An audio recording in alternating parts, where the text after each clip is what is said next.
Nowy rok akademicki w Katolickim Instytucie Technologicznym zaczynamy od konkursu wiedzy o Janie Pawle II. Odpowiedz prawidłowo na pytanie, gdzie chodził młody Karol Wojtyła z kolegami po maturze? Na parówki? Na kremówki? Na tirówki? A może na kieliszek żubrówki?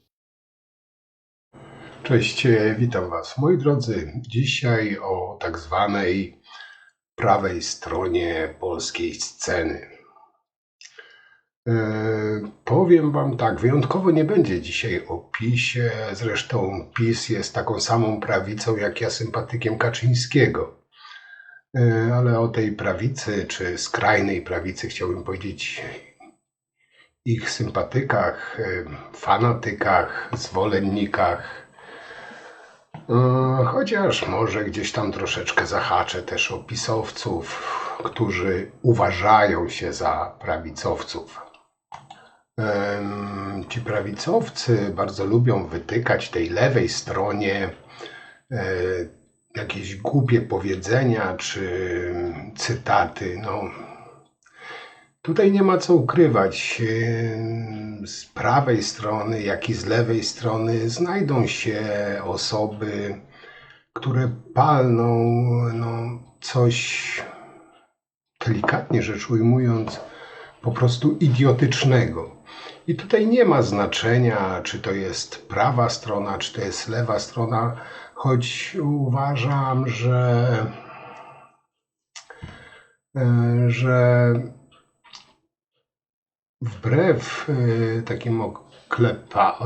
takiemu oklepanemu stereotypowi, wydaje mi się, być może się mylę, ale wydaje mi się, że z prawej strony po prostu tych głupich tekstów, zachowań jest o wiele więcej niż z lewej strony. Choć tutaj nie będę dyskutował, nie będę się sprzeczał, bo być może jest na równi. To już nie chodzi o to, gdzie jest więcej, gdzie jest mniej, ale chodzi o to, że tak samo z jednej, jak i z drugiej strony po prostu są osoby, które łamią system.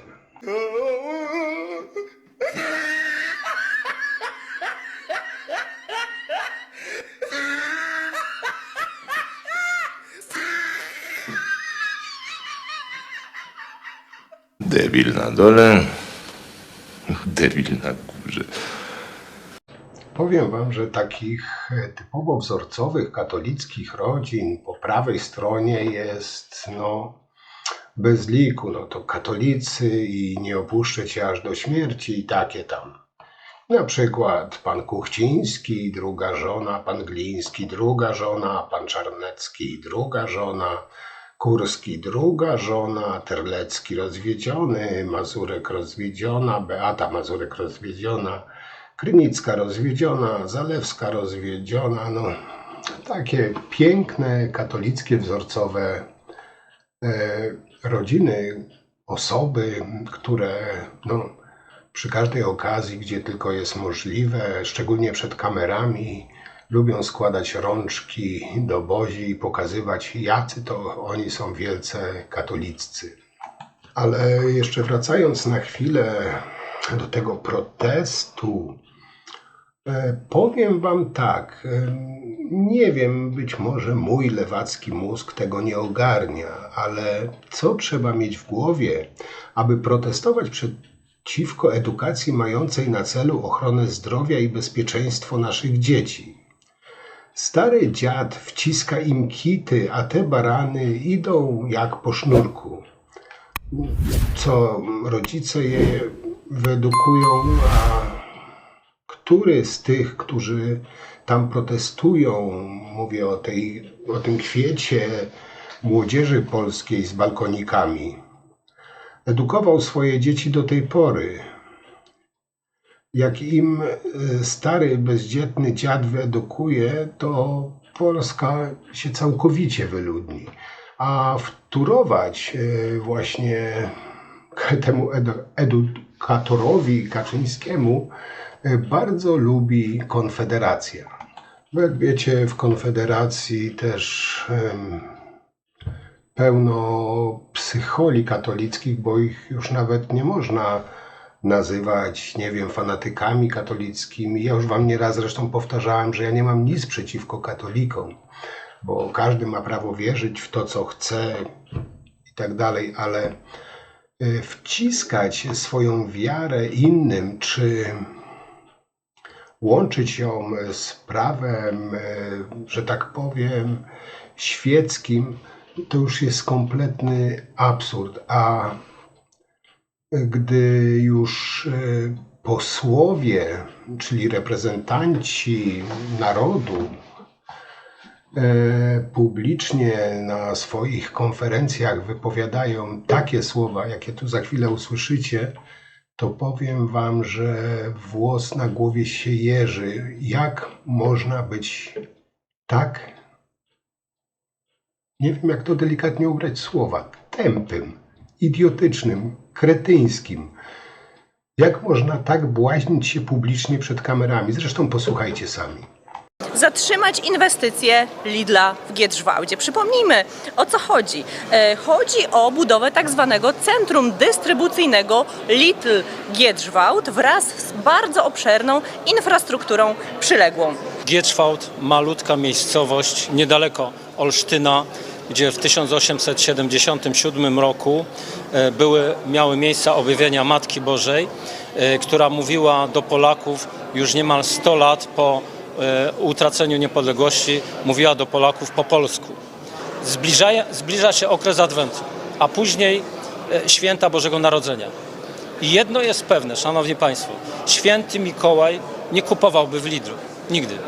Otóż tam są ekolodzy, tam dbają o środowisko naturalne w interesie Niemców, czy też Szwabów, od tego Klausa Schwaba bardziej niż tych Szwabów pierwotnych, ale i też to jest ze związkiem. Wiadomo, jeszcze poza tym Kartagina musi zostać zniszczona, więc odmawiajmy nowennę pompejańską. Dziękuję. A do szefów Lidla mam krótki apel w ich języku. Sehr geehrter Geschäftsführer von Lidl, stehen draußen von Giedrzwałd, stehen draußen von Ditterswalde. Hier ist Polen, kein Deutschland. Dankeschön. Ein schönes Wochenende. No i powiem wam, że to z tym Lidlem, no to jest odlot, ale to jest jeszcze mało. Nie wiem, czy słyszeliście, że Mencen chce zgwałcone kobiety pakować do więzienia na 10 lat za aborcję. Ale młodzieżówka Konfederacji poszła jeszcze dalej. Podbija stawkę i to już naprawdę leci po bandzie. I moi drodzy, wyobraźcie sobie, że domaga się kary śmierci. Tak, kary śmierci dla zgwałconych kobiet, które chcą usunąć płód gwałciciela.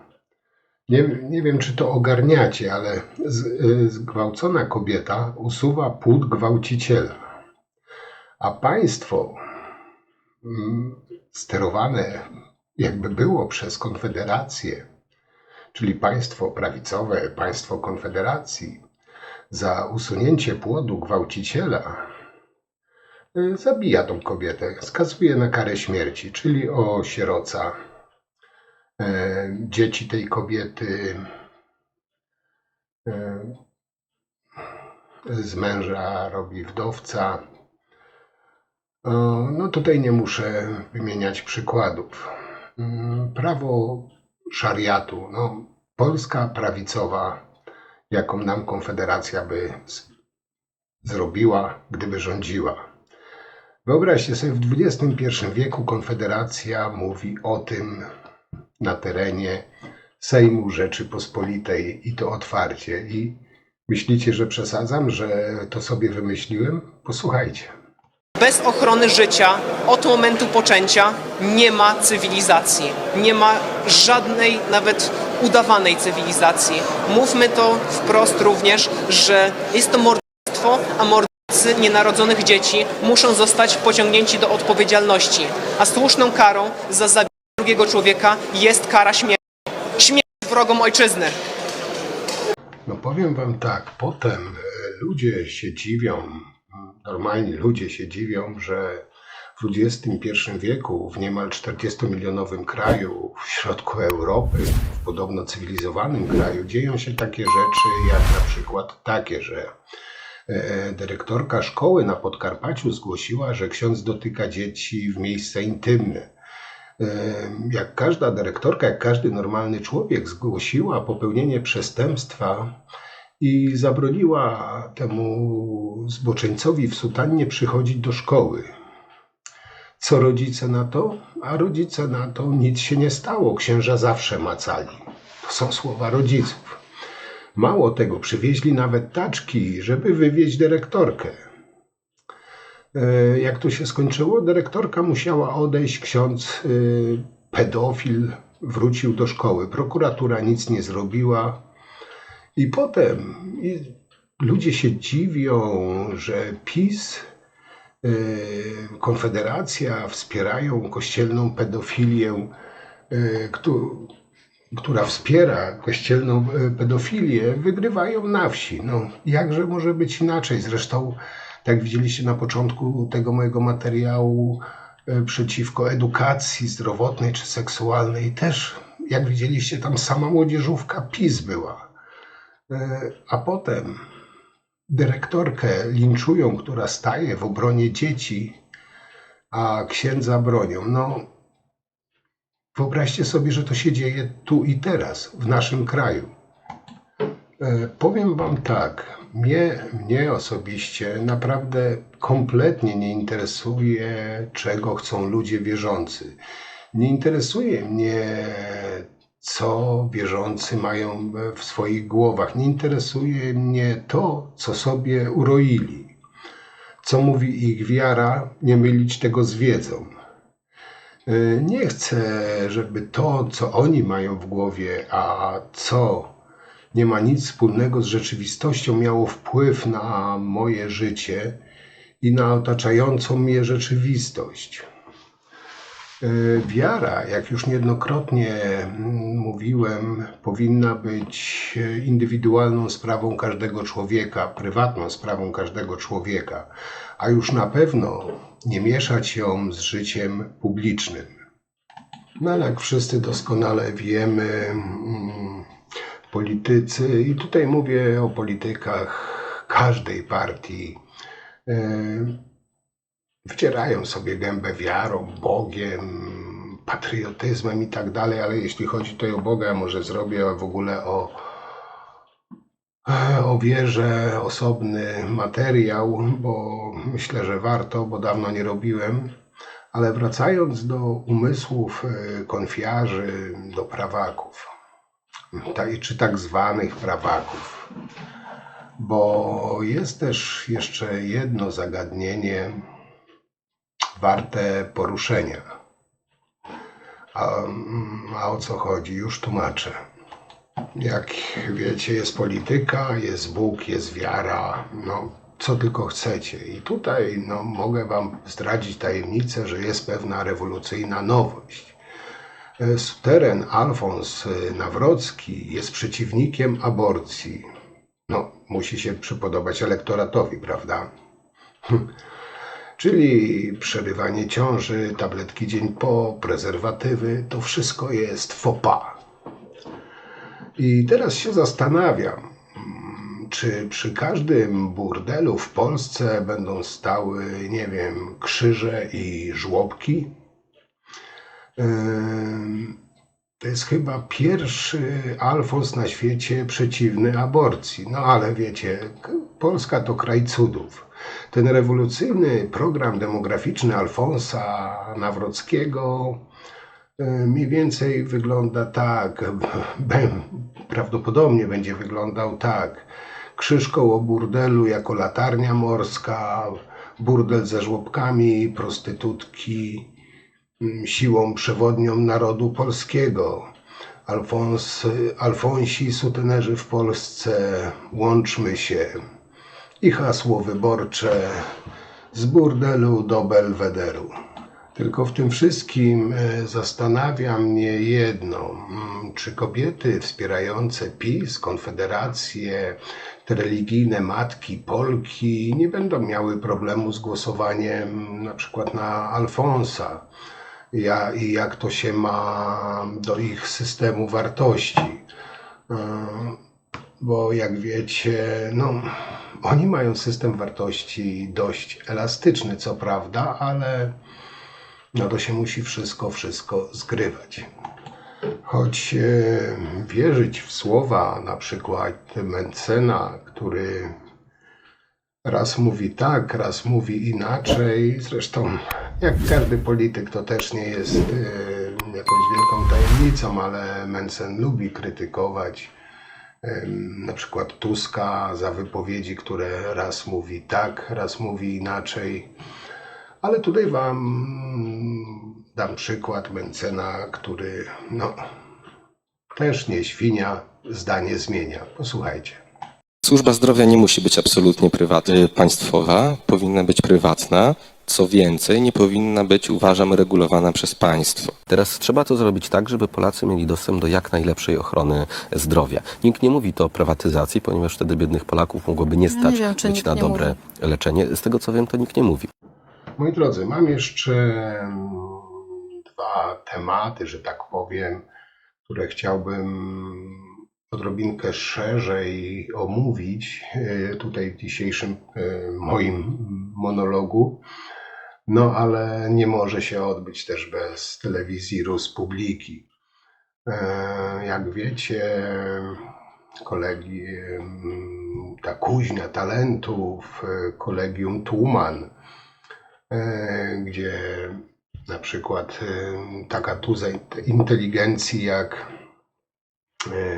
Sadurski bodajże, ten po podstawówce, co strzelał do górników, sprzedawał paliwo wojsku, ten od szczepywania łupieżu z Kaczyńskiego, no teraz już ma dyplom, Kolegium Tuman.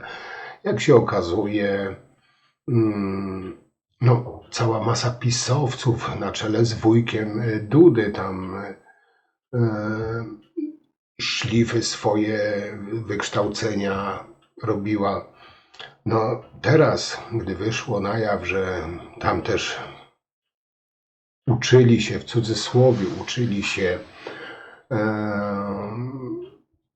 adepci wiedzy z PO, nie ma co tu ukrywać, mało tego.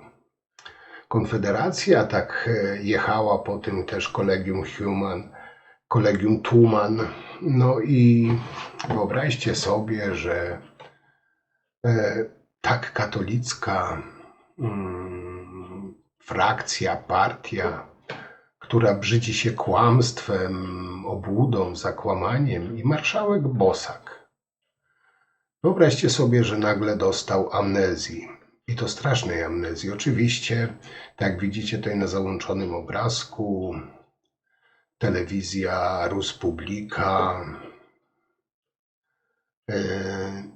informuje swoich wiernych widzów, że Kolegium Tuman to jest kuźnia kadr rządu Tuska. No oczywiście tam nikogo z PiS-u nie było, czy tam z Konfederacji, no nawet o tym nie wspomnieli. Tam tylko szlify robiły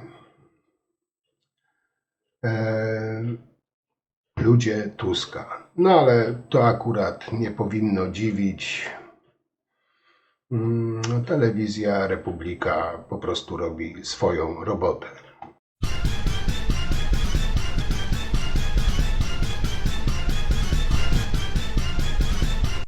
I powiem wam, że trochę się dziwię Bosakowi, bo no jest to mocno wierzący człowiek, który powinien się brzydzić kłamstwem, obłudą, tym bardziej, że jego małżonka pracowała dla Ordo Siurków. No przecież to też takie bardzo wierzące towarzystwo, czyli no wzorcowy katolik nie powinien kłamać, i to jeszcze publicznie przed kamerami.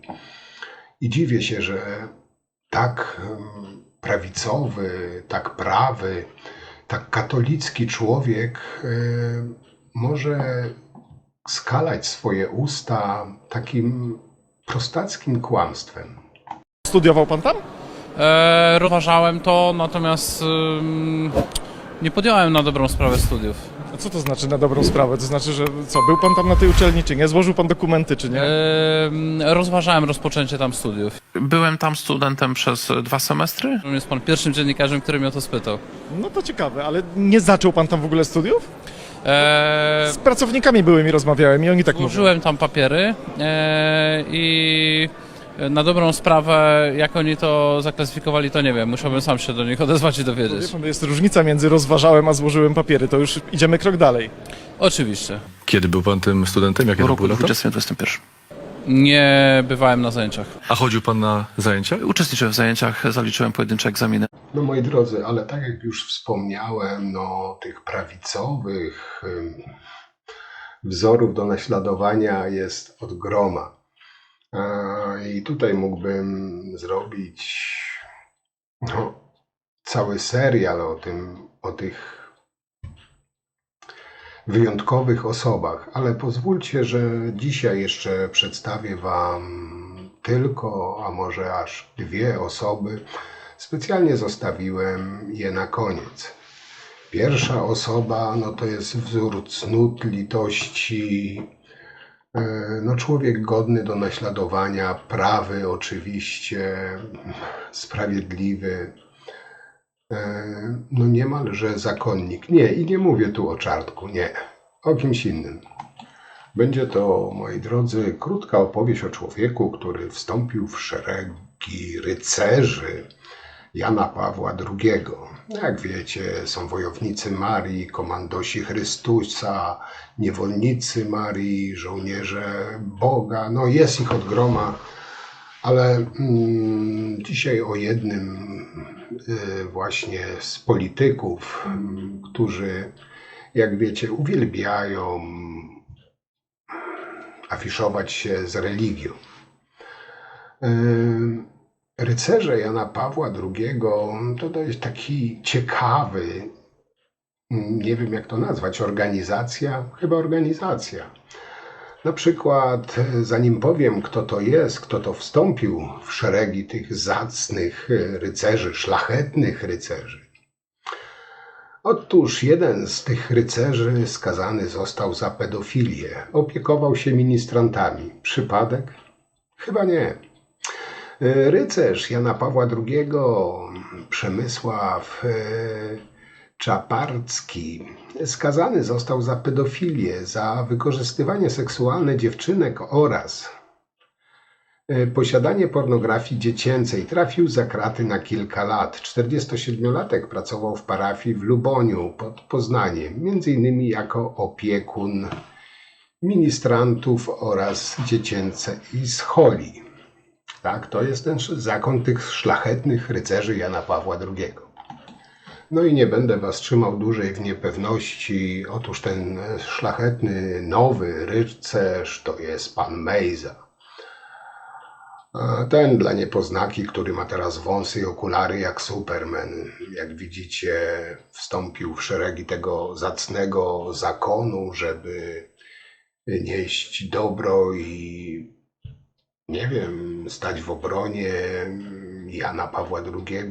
Nie wiem, co ten zakon robi poza molestowaniem dzieci, no ale pewnie jeszcze coś tam robią. Czyli Mejza teraz stał się jeszcze bardziej bogobojny, jeszcze bardziej będzie pokazywał, jak on jest wierzący, jaki to jest prawy człowiek, wzór do naśladowania. No normalnie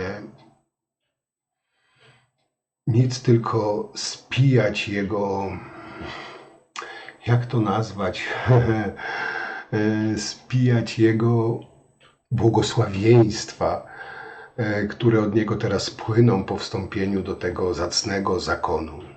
A tak na poważnie powiedzcie mi, jakim trzeba być wyrzutym z człowieczeństwa osobą, jaką trzeba być wyrzutą z człowieczeństwa osobą, żeby najpierw żerować na śmiertelnie chorych dzieciach i ich rozpaczonych rodzicach, a potem afiszować się z różańcem, pokazywać, jakim jest się religijnym. No dla mnie to jest takie wyrachowane, przepraszam za określenie, ale skurwysyństwo w czystej postaci. Bo nie wiem, no naprawdę trzeba być amebą umysłową, żeby uwierzyć w to, że taki człowiek jak Mejza ma coś wspólnego z zasadami wiary katolickiej, z niesieniem dobra, pomocy, współczuciem, prawdomównością, no i co tam jeszcze tylko ta wiara niesie. No, Mejza jest zaprzeczeniem tego wszystkiego. I nie wiem, kto uwierzy w to, że ubierze tą płachtę i postanie pod jakimś drzewem z różańcem i ludzie uwierzą, że on nagle jest taki religijny, taki prawy, taki sprawiedliwy, taki wspaniały, że ach, o, i zaraz się ludzie zesrają ze szczęścia. No i tak do informacji, żeby zrobić jakiś kontrast. Tu widzicie tego zacnego rycerza zakonu Jana Pawła II ze swoimi ziomkami i kumplami. I teraz tak, pozwólcie, że was przedstawię. Ta osoba po lewej to psychotrop, skazany na 3 lata więzienia za usiłowanie zabójstwa. Ta osoba po prawej to Wielki Bu. On siedzi za porwanie i jest wiązany z trójmiejskim gangiem sutenerów. Ta osoba po środku to od niedawna rycerz zakonu Jana Pawła II. Czy coś jeszcze muszę dodawać? Nie wydaje mi się. Polska prawica w pigułce. Narodowi specjaliści od lizania carskiego knuta donosili na Polaków do Moskwy? Tak dzisiaj poseł Berkowicz, ich następca, pisze listy do dobrego cara z Waszyngtonu, donosząc na przedstawicieli polskich władz. To nie jest zaskakujące, może trochę bardziej, że w tym donosicielskim szale pisania listów do cara prześcigają się z nim przedstawiciele Prawa i Sprawiedliwości, którzy jeszcze niedawno obiecywali powstawanie z kolan. I niby człowiek wiedział, ale jednak. Moi drodzy, i ostatni temat. Nie wiem, jak go ugryźć, powiem wam, nie wiem, jak go zacząć. Jak wiecie, trwa kampania wyborcza i ujawniają się kandydaci na prezydentów. Na początku pojawiało się wielu różne osobliwości, że tak powiem. I generalnie nie będzie jako tako o kandydacie na prezydenta, ale o jednej osobie, która, nie wiem, inaczej powiem, jest jej wszędzie pełno. Otworzycie lodówkę i ta osoba z tej lodówki wam wyskoczy. Otworzycie tubkę z pastą do zębów i usłyszycie tą osobę. I nie będzie to sutener Alfons, wybranek Kaczyńskiego. Nie. Może was zaskoczę, a może nie. No i nie wiem, czy zgadliście, ale chodzi tutaj o Mariannę Schreber. No, kobieta orkiestra. No, wyobraźcie sobie, znalazłem takiego tweeta pięknej Marianny, która krytykuje nazwisko żony Sikorskiego, że ma niepolskie nazwisko. No, żona Sikorskiego ma absolutnie niepolskie nazwisko, powiedziała Marianna. Jakby nie patrzeć, o absolutnie słowiańskim nazwisku Schreber. No, chciałoby się krzyknąć Jesus, ja pierdolę, kurwa mać. Przepraszam za wyrażenie. I dzisiaj, moi drodzy, na koniec właśnie o Mariannie. I nie jako o kandydatce, nie. Jest coś lepszego. Pamiętacie tą głośną sprawę, kiedy Marianna atakowała dziewczynkę w autobusie za, jak to określiła, brak moralności. Przypomnijmy, że Marianna Schreber to ta kobieta, która zaatakowała małą dziewczynkę jadącą autobusem, bo uznała, że tęczowa torba, jaką miało dziecko, jest niemoralne i deprawujące. Marianna wtedy zrobiła zdjęcie dziecku wbrew jej woli i potem bezprawnie zamieściła je w internecie z podpisem „Wąt z mojego miasta”. Jednocześnie ta zajadła pisowska aktywistka bierze udział i w czym bierze udział? Ano bierze udział w tych patologicznych galach Fame MMA, na których pod dyktando takich, można powiedzieć, chyba prostaków i spoconych byczków za pieniądze biją się narkomani, patostriberzy oraz osoby uzależnione od alkoholu. I to oczywiście deprawujące już według Marianny nie jest.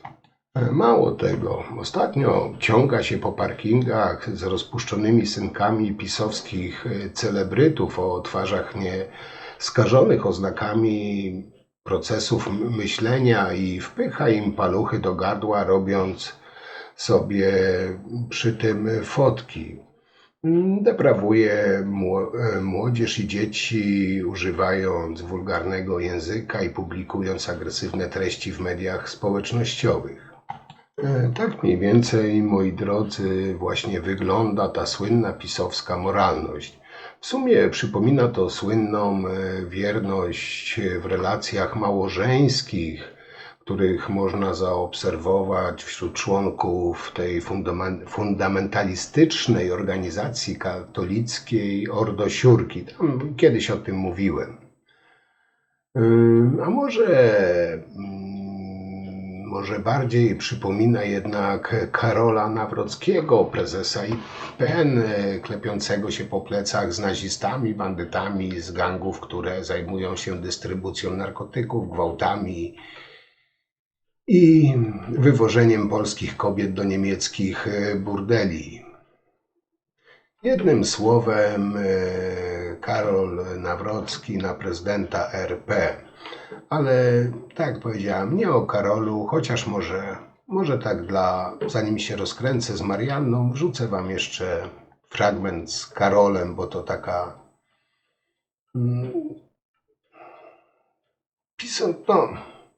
PiS w pigułce, można powiedzieć. Czujesz się? Już nie damy rady, ale nie kończymy. Nie damy rady pytań. Trzy pytania. Tam dostałem informację. Ale co, wychodzimy czy co? Nie, zostajemy. Co robimy? A, dobra. Szanowni Państwo, tutaj musimy już kończyć, jeżeli chodzi o pytania z sali, ale pan doktor Karol Nawrocki, prezydent Polski, nie przejęzyczyłem się, zostaje z nami, będzie spotkanie tutaj bezpośrednie, zdjęcia można porobić, porozmawiać. No ale wracając do tych konserwatywnych wartości, do typowej polskiej rodziny, przedstawię wam tutaj pewną historyjkę. To jest jedna rodzina. Konserwatywne oczywiście wartości, to trzeba podkreślać. I tutaj Marianna Schreber po prawej, przed separacją z Łukaszem Schreberem z PiS, po lewej aktualnie z Przemysławem Czarneckim, też z PiS. No jak mówi przysłowie, w rodzinie nic nie ginie. Aż powiem wam, łza wokół się kręci. No, taka cudowna katolicka, pisowska para. Marianna Schreber ma męża i dzieci, Przemysław Czarnek ma żonę i dzieci. No ale już oficjalnie są parzącą się parą. Po katolicku, po pisowsku, przy dzieciach mordują miliony niewinnych pozamałżeńskich plemników. No prawdziwe ludobójstwo. Nie wiem, jak oni godzą tą swoją wiarę, to standardowe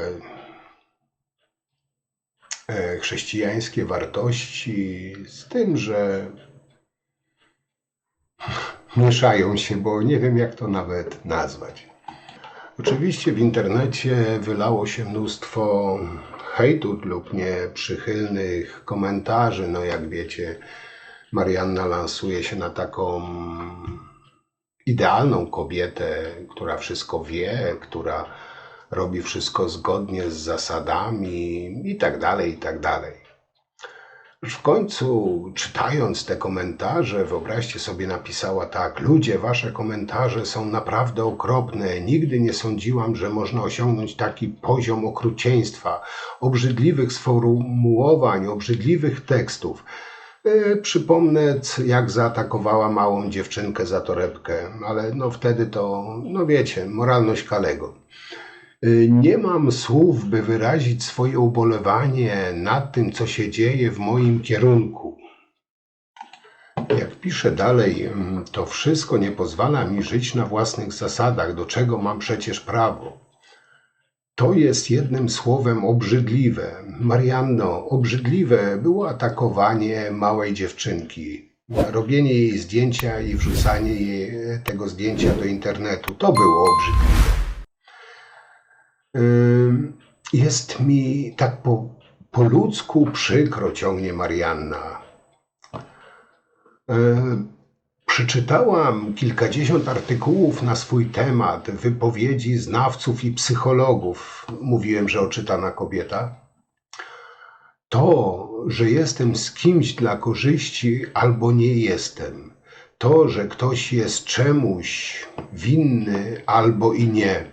Musicie przyznać, że to bardzo głębokie ze strony Marianny. Jak ciągnie Marianna, naprawdę nisko upadliśmy jako społeczeństwo. Za te osoby będzie się po prostu modlić. Dobre, nie? A życzliwym i szanującym moje uczucia z całego serca Bóg zapłać. Jakie to katolickie. Postscriptum. Dziękuję tutaj Ryszardowi Czarneckiemu za wsparcie. Jest pan, panie pośle, wspaniałym ojcem i ostoją. Ricardo. Może kabrioleta jej sprawi, jak już do Brukseli nim nie jeździ. Z kolei Przemysław Czarnecki reaguje na wrzawę medialną.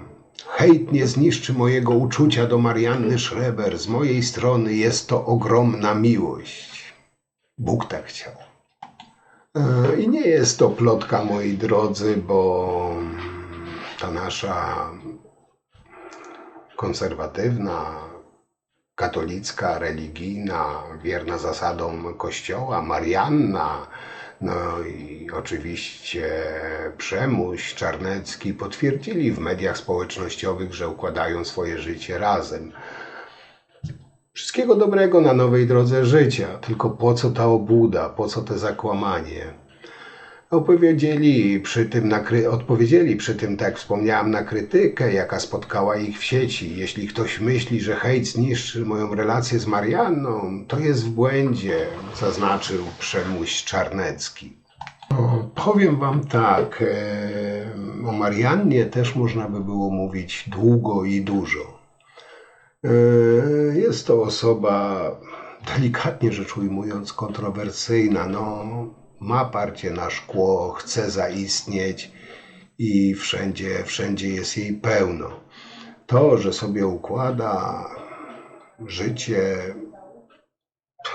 z Przemusiem Czarneckim, okej, no niech każdy sobie układa życie jak chce, ale w ich przypadku no raczej słabo to wygląda, gdy umoralniają, znaczy może nie oni, ale Marianna, gdy umoralnia inne osoby.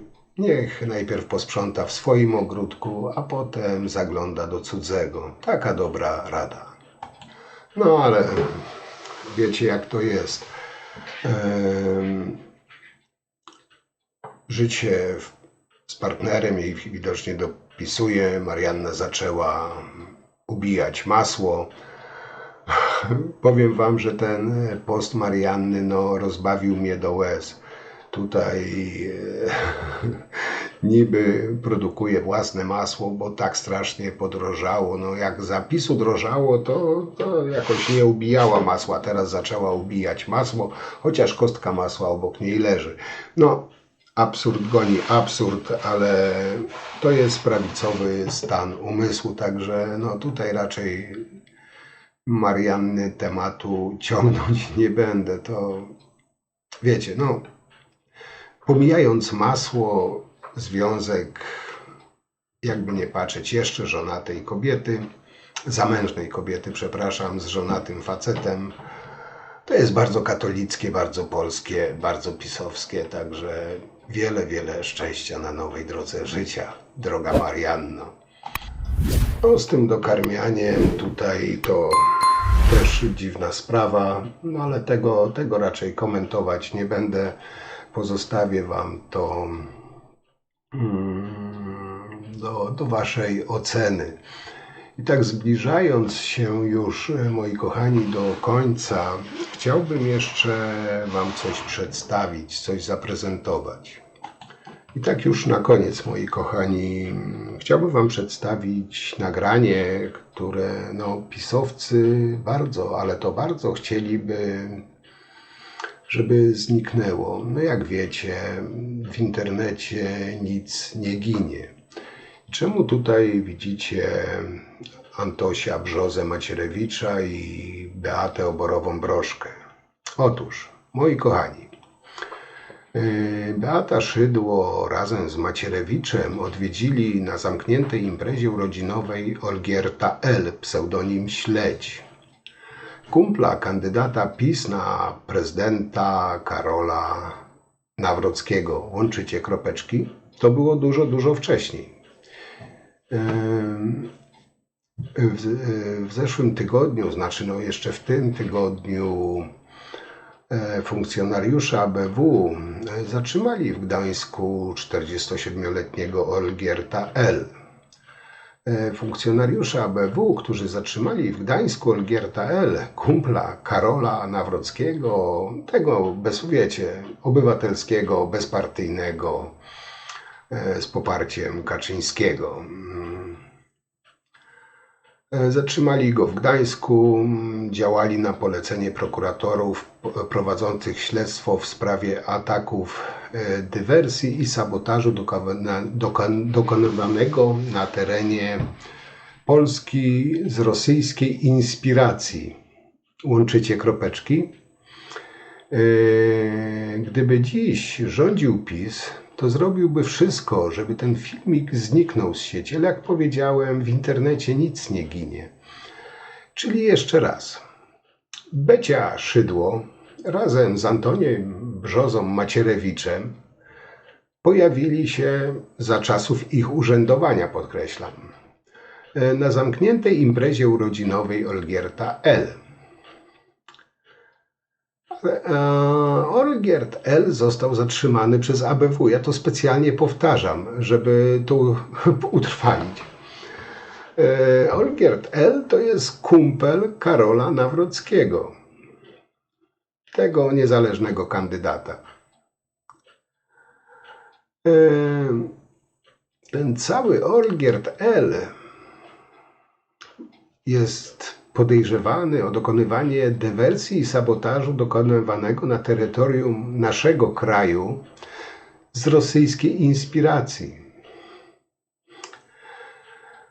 Moi drodzy, ja już wam nieraz mówiłem, że pisowcy cholernie, ale to cholernie lubią wycierać sobie mordę patriotyzmem, wiarą, polskością i tak dalej.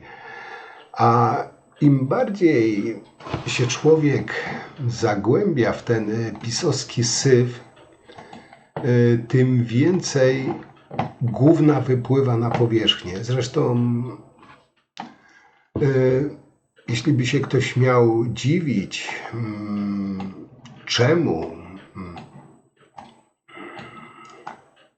czemu pisowcy tak bardzo by chcieli, żeby to zniknęło i dlaczego oni pojawili się na tej imprezie i dlaczego teraz Kaczyński wybrał właśnie na kandydata na prezydenta Alfonsa, kumpla Olgierta L. Powiem wam, że to się robi wszystko coraz dziwniejsze, ale pamiętajcie, to są jedyni prawdziwi Polacy, patrioci, katolicy. No dobra, zobaczcie ten filmik z imprezy Olgierta L. Ciekawy jest.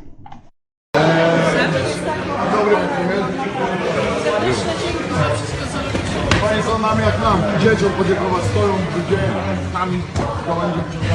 Dobre. Dzieci. Okej, dobre. Witam. Zrób mi zdjęcie z panem Antonim. Panie Antonim, mogę? Dziękuję. Dzień dobry. Dobry. No i ja, główny operator kamery, nie? Macierewicz. Moi drodzy, tutaj o Karolku nie będę się rozgadywał, może zrobię jeszcze dodatkowy materiał, jak coś wypłynie ciekawego. Dzisiaj tak wrzucę jeszcze jedną ciekawostkę o Karolku.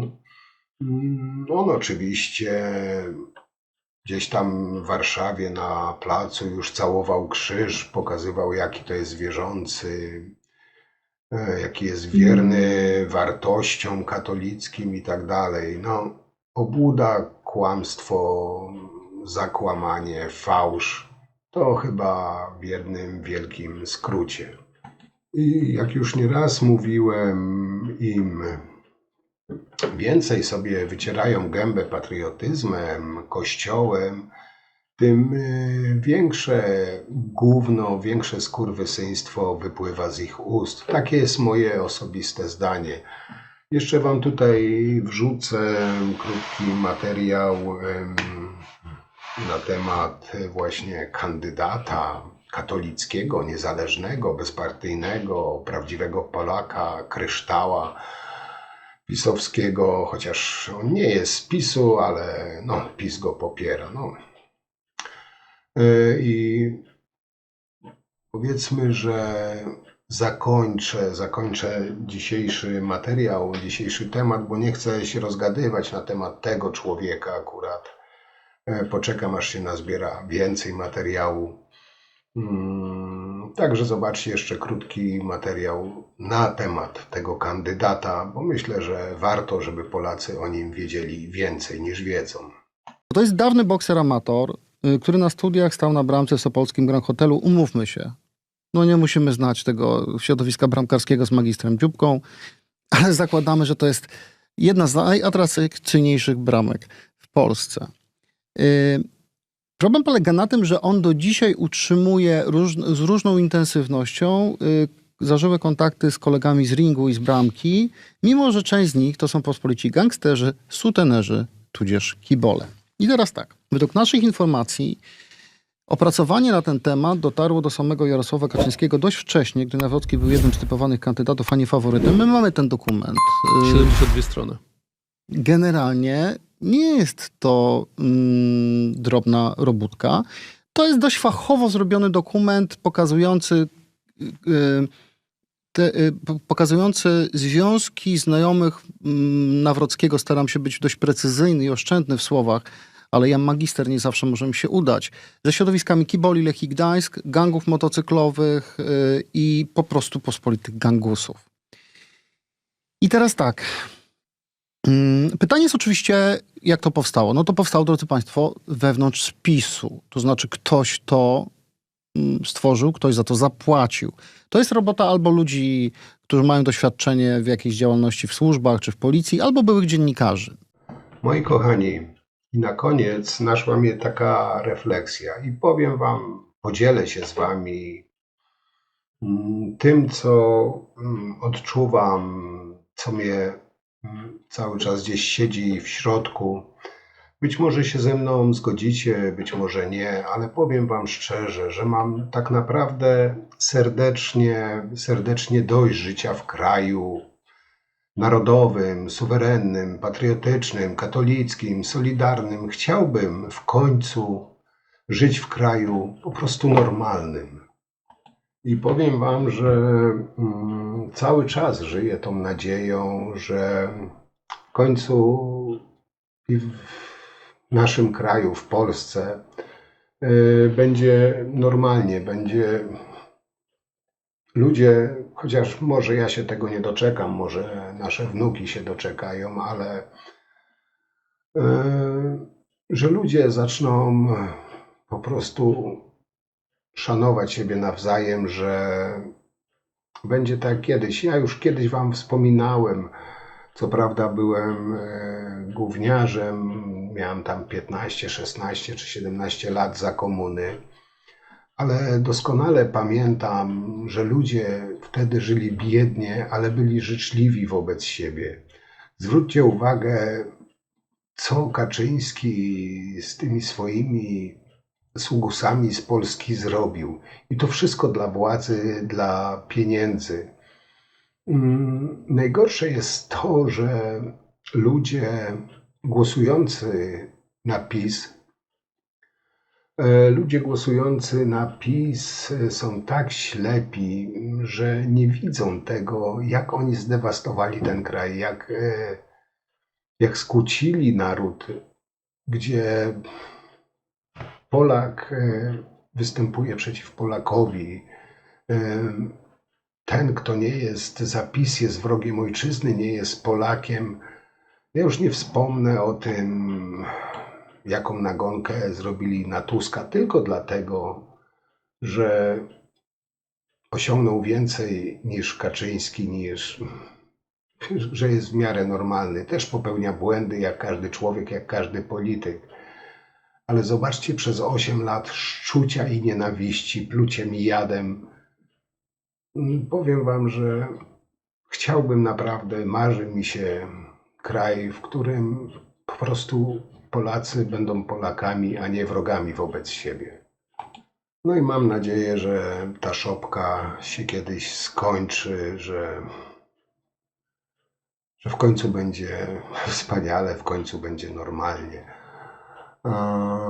Na dzisiaj to tyle. Rozgadałem się. Moi kochani, dziękuję wam za dzisiaj. Zapraszam na następny materiał. Tak pomyślałem, że postaram się regularnie robić co drugi dzień, czyli niedziela. Postaram się zrobić w ogóle live'y. Piszcie w komentarzach, co o tym myślicie, o live'ach, czy macie ochotę pogadać ze mną na żywo. Jeśli tak, to na przyszły tydzień spróbuję zorganizować już live'a, nie czata na żywo. Jeśli macie taką ochotę, taką wolę. A materiały będę rzucał we wtorki, już mi się wszystko kiełbasi. Tak, wtorek, czwartek i niedzielę. Patrzcie, no zamotałem się. W każdym bądź razie co drugi dzień, czyli tak, wtorek, czwartek, piątek i piątek. Czy środa i piątek? Środa. Dobra, nie mieszam. W każdym razie zatrzymajmy się przy tym live'ie. Powiedzcie mi, napiszcie w komentarzach, co o tym myślicie, żeby w niedzielę robić live'a. Zaproponujcie godzinę. Wszystkie wasze komentarze czytam. Także piszcie wasze propozycje. Tam, gdzie będzie więcej głosów, oczywiście się do tego dostosuję. Na dzisiaj tyle. Zapraszam na Suchara Dnia. Jest dość ciekawy, pouczający. I cóż, do zobaczenia przy następnym materiale. Trzymajcie się, kochani. Cześć.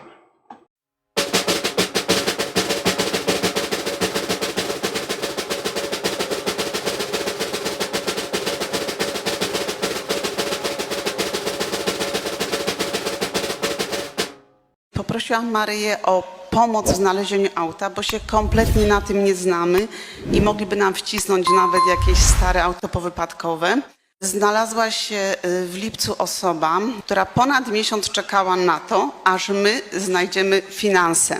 Kupiliśmy 6-letnie auto, wypasioną, limitowaną wersję Hondy, jakaś usportowiona. Sprzedający wymienił tam wszystko, co tylko się dało. Córka dostała plik faktur, dostała pełny bak, dostała wymienione oleje. Auto w środku wyglądało jak nowe. Oprócz tego, tydzień przed kupnem Maryja powiedziała nam przez tego pana, że on to sprzedaje jako firma, więc 1200 i już nie płacimy podatku.